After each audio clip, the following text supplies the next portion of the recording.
I got the text while sitting on my bunk after a 14-hour shift, hands still slick from working the rig. It was 3 in the morning, Gulf time. I'm leaving you, moving to Palm Springs with my new 25-year-old boyfriend, and taking all the money, the message read. The name is Calvin McKinley. I am 51 years old and have spent the last 26 years out on oil rigs around the world. Not a glamorous life, but it paid the bills. Kept my wife, Deanna, living comfortably, even if she never truly appreciated it. Before I could even process that first text, another one came in, a screenshot of our joint bank account. Balance, $0.00. Where $144,000 had been just yesterday, there was now nothing but a blank line. She even tossed in a little kiss emoji at the bottom, like it was some kind of joke. I did not throw the phone. I did not yell or punch anything. I just sat there in the cramped room I shared with 2 other men, wiped the grease off my hands, and calmly replied, "Good luck." Then I powered down my phone and headed for the showers. Next morning, at breakfast, Jackson, my second on the crew, kept shooting glances at me but did not say anything. Smart man. Personal problems stayed personal out here. We had a whole floating metal town to keep running and 16 guys relying on us. No room for drama. At lunch, I opened my laptop, thinking maybe there would be some explanation. Instead, there was an email from Deanna's new lawyer, some slick-talking guy named Brandon. Divorce papers. Claims I abandoned the marriage by working overseas. Demanding spousal support. Said her emotional support partner was now living in the house I paid for in Midland, Texas. I closed the laptop. Went back to work. That night, after shift, I typed out one short email to my cousin, Blake. He is an accountant down in Houston. Years ago, we set up a worst-case scenario plan just in case life went sideways. All I wrote was, "Winter protocol. Activate." 3 minutes later, Blake wrote back, "Already moving. Stay quiet until you are stateside." 2 weeks left on my rotation. 2 more weeks sweating 12-hour days in 110-degree heat while my life back home burned down. I could have asked for emergency leave. The crew would have understood. But what would be the point? Better to finish the job, take the paycheck, keep my dignity. Before bunking down that night, Vincent, the rig supervisor, poked his head in. "Everything stable?" he asked. He was not talking about the equipment. "Stable," I said. And it was. More than Deanna would ever realize. I met Deanna 19 years ago, back when she was working the register at a bait and tackle shop outside of Amarillo. I was 32. She was 29. We got married less than a year later. I had a little money saved up from a lucky investment in a small energy outfit that got bought out. Owned my house free and clear. My future was set up clean and steady. She liked that about me, she said. She liked my certainty. The hard part was always my schedule. 8 weeks out on the rigs, 4 weeks home. But the money was too good to walk away from. 6 months' work could make what most folks in town pulled down in 3 years. Over time, the cracks started showing. At first, just complaints about me missing holidays. Then resentment when I took a contract out in the Middle East instead of staying closer to home. Then came the silence, short texts instead of long calls. No more excitement about me coming home. No more sharing little moments. Last Christmas, I came home to a house I barely recognized. She had redecorated everything while I was gone. New furniture, new colors. When I asked, she said she needed a fresh start. Maybe I should have pressed her then. A couple of months later, I noticed big transfers leaving our savings. When I asked, she said it was for foundation work. I believed her. Even when our neighbor, Larry, sent me a photo of a strange Audi parked outside our place while I was gone, I kept my mouth shut. Figured it was nothing. Sometimes a man convinces himself to trust where he should question. 3 days before I got her text, Larry sent me another message. "Moving truck at your place. Thought you should know." Still, I waited. I did not want to believe what was staring me right in the face. After finishing my shift the day after the divorce message, the satellite phone rang. It was Blake. "You sitting down?" he asked. "Just tell me." "She has been siphoning cash for over 14 months, Blake said. "Little withdrawals at first, a couple grand here, a few grand there. But over the last 90 days, it picked up. She has shifted a total of $215,000 to an account under her maiden name." I sat there, listening to the low hum of the rig's generators underneath me. Blake was still talking. "She also forged your name on a home equity loan, $40,000, he said. And she changed the beneficiaries on your life insurance 6 months ago. I stared at the bunk wall. The guy? I finally asked. Name is Cody Foster. 24 years old. Used to be a trainer at the local gym. No steady work history. Been through 3 relationships with older women in the last 3 years. I did not need to hear the rest. And one more thing, Blake said. 2 one-way tickets booked to Palm Springs. Flight leaves Tuesday. 3 days away. She was not just leaving. She was trying to erase me before I even got off the rig. I hung up the phone and sat in the darkness for a long while, feeling the floor tilt under my boots. Or maybe it was just my life shifting, right there in that little metal box. I did not bother turning on the lights. Just sat there, staring into the dark, feeling my memories shuffle around in my head. Moments that used to mean something now slid into a different, uglier picture. The late-night phone call she used to take outside, her sudden obsession with fitness about 3 years ago, the endless complaining about money even though our savings were more than enough. What got to me most was not the betrayal itself. It was the cold, careful planning of it all. The way she smiled at me, took my paychecks, told me she missed me, all while laying traps I never even saw coming. Something hardened in me that night. The sadness cooled into something sharper, stronger. I pulled my locker open and grabbed my old laptop. Logged into an email account only my cousin Blake and I knew about. Accessed the holding company we had set up almost a decade ago, Winter Creek Holdings, named after the stream behind my grandmother's house. The account popped up, $1,600,000. I had been moving 70% of my paychecks into that account for 8 years, on the advice of Blake after he watched one of his friends get cleaned out in a divorce. Everything was clean, declared on taxes, but separated legally by a corporate veil Deanna never even knew existed. I sent a single-line email to Thomas, my lawyer. Green light, cold return. Then I shut my laptop and went for a cup of coffee. First time in days I actually felt hungry. When my rotation ended 38 hours later, I landed back in Houston. Blake was waiting at baggage claim. He handed me a burner phone and a thick envelope. She has been blowing up your regular number for 2 days straight, he said as we walked to his pickup. The bank froze the account she moved the money to. Big transactions always throw flags. They want you to come verify everything in person. She know I am back? Nobody does except me and Thomas, he said. He slid a tablet onto the dashboard while I buckled in. That is not the biggest news, Blake said.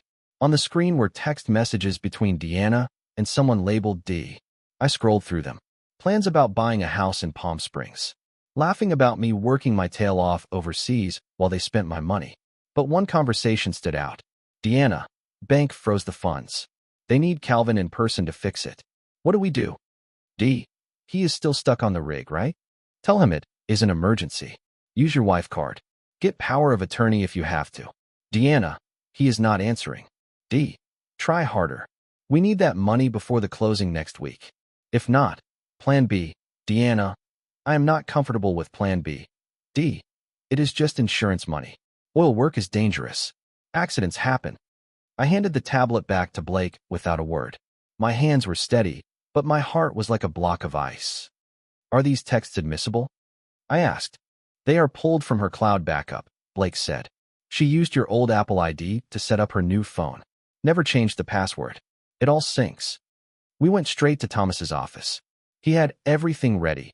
Divorce filings, fraud complaints for the home loan, emergency asset freeze paperwork. There is one problem, Thomas said, sliding a folder across the desk. She filed a domestic violence claim yesterday. Accused you of emotional abuse and financial manipulation. She is trying to paint you as dangerous so she can keep the house and the cash. That is insane, I said. I have been 6,000 miles away for almost 2 months. Thomas nodded. Does not matter. She is trying to get sympathy points with the judge. Emergency hearing is tomorrow. He tapped the folder. Our countersuit charges her with forgery, fraud, and financial exploitation. And, he smiled thinly, we have this. I looked at the new document. Motion to dismiss based on evidence of perjury. Your company's security system logs prove you never left that rig. Passport stamps back it up. Phone records show nothing but short, normal calls. No threats. No harassment. I signed every page Thomas pushed toward me. And one more thing, he said. You need to stay gone until the hearing. She cannot know you are back yet. element of surprise. I nodded. I can play dead a little longer. That night, I stayed at Blake's house. Best sleep I had gotten in months. Next morning, I logged into the security cameras back at the house in Midland. A system I had installed and paid for years ago. Deanna must have forgotten it was even there. On screen, some young punk lounged by the pool, sipping my whiskey straight from the bottle, wearing my old college sweatshirt. I watched him kick his feet up on the outdoor furniture I had built by hand, laughing into his phone. Deanna paced nearby, looking jittery, nervous. They knew the walls were closing in. Blake set down a coffee next to me. "You need to see this," he said, flipping open his laptop. Turns out Devin Foster, the boy toy, had a history. 3 women before Deanna. Each one older, financially stable. Each relationship ending with Devin vanishing after draining bank accounts and credit lines. One poor lady was still paying off debt he racked up in her name. Worse still, Devin had been a person of interest in a suspicious accident. A car wreck that killed one of his girlfriend's ex-husbands after a messy divorce. No charges ever stuck, but the pattern was there. My regular phone buzzed. Another voicemail from Deanna. We listened to it on speaker.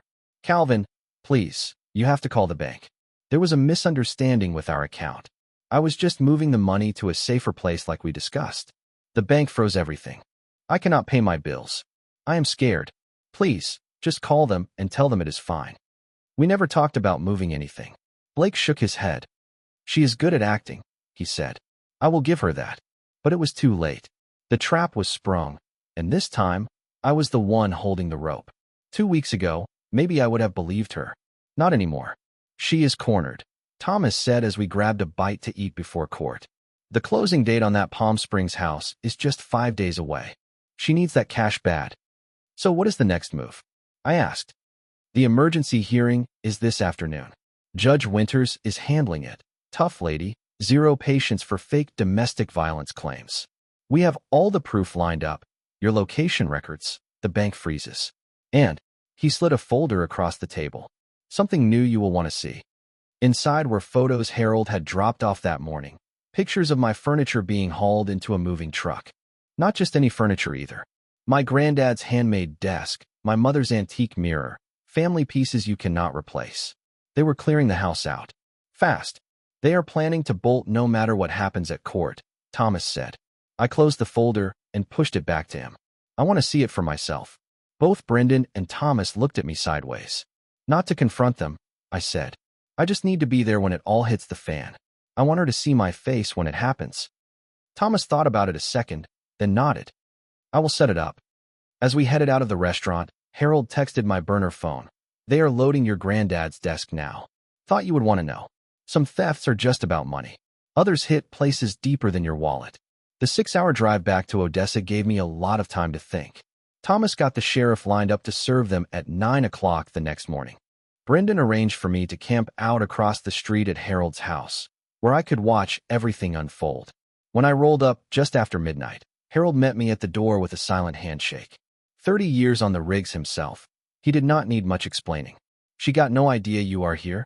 I asked as we stepped inside. "Not a clue," Harold said. "They have been packing nonstop. Took the good stuff first, left the junk behind.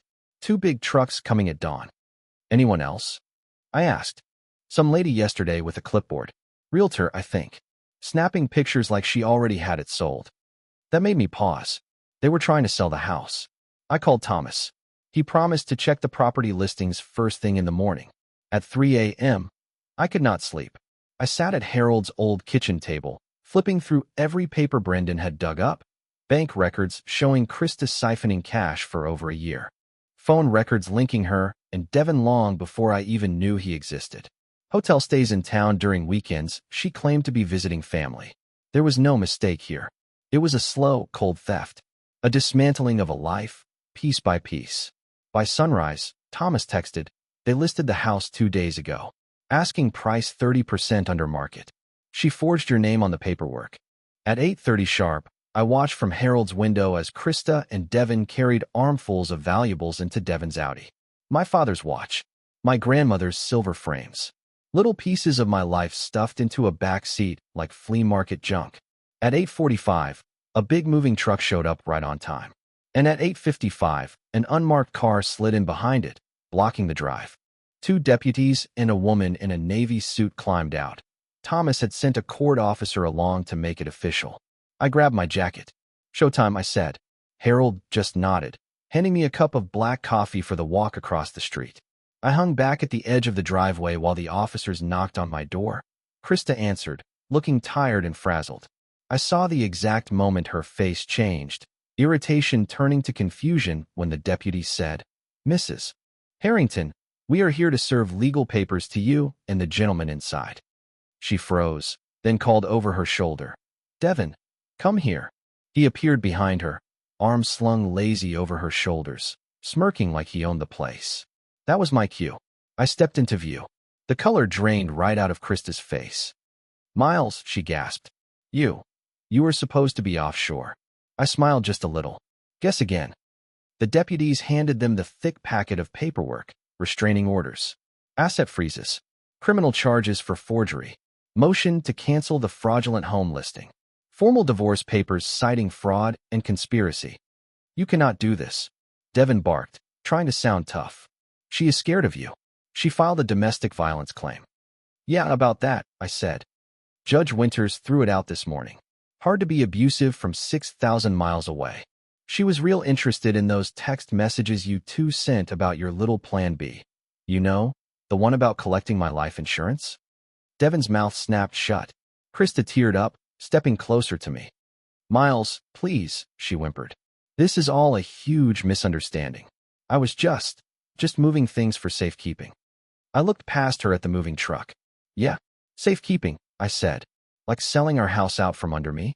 Like cleaning out my savings account? Like stealing my family's things?" She started to cry, but it did not move me one bit. This was not the woman I married. That woman was long gone. And now, so was her new life. Krista had nothing left to say. "You have 30 minutes to gather personal items, clothes, toiletries only," the court officer told her firmly. "Everything else stays right here until the court orders inventory." While they went inside, watched over by deputies, I turned to leave. "Where are you going?" Krista called after me. I never looked back. "Home," I said under my breath. 3 weeks later, we sat across from each other in court. Thomas and I on one side, Krista and her lawyer on the other. No sign of Devin. He had taken off 2 days after being served, along with what little money and jewelry Krista had left. Exactly like Brendan had predicted. The judge, a sharp woman with steel-gray hair, worked her way through the evidence slowly. Bank statements, fake signatures, hidden account transfers, text messages about Plan B. When she got to the part about the life insurance, she stopped cold. She looked directly at Krista. "Mrs. Harrington, are you aware of the penalties for conspiracy to commit insurance fraud, or worse?" Krista's lawyer leaned in and whispered something urgent. Krista stammered. "It was just a joke, Your Honor." Devin was joking. I never would have. "Save it." The judge cut her off sharply. "This court deals with division of property, not criminal prosecution. That will be someone else's concern." She went back to reviewing the papers, shaking her head here and there like she had seen plenty in her career, but not quite like this. When she was done, she set everything down neatly and took off her glasses. "In 30 years on the bench, I have rarely seen such a well-documented case of betrayal inside a marriage." She turned to me. "Mr. Harrington, while some might raise eyebrows at the way you set up separate financial holdings, this court finds you consistently fulfilled your responsibilities, paying all household expenses, reporting income properly, and following the law. You did not hide anything from the government, only protected yourself from future risk." The ruling came down swift and hard. Krista had to return everything she had taken. The house stayed mine.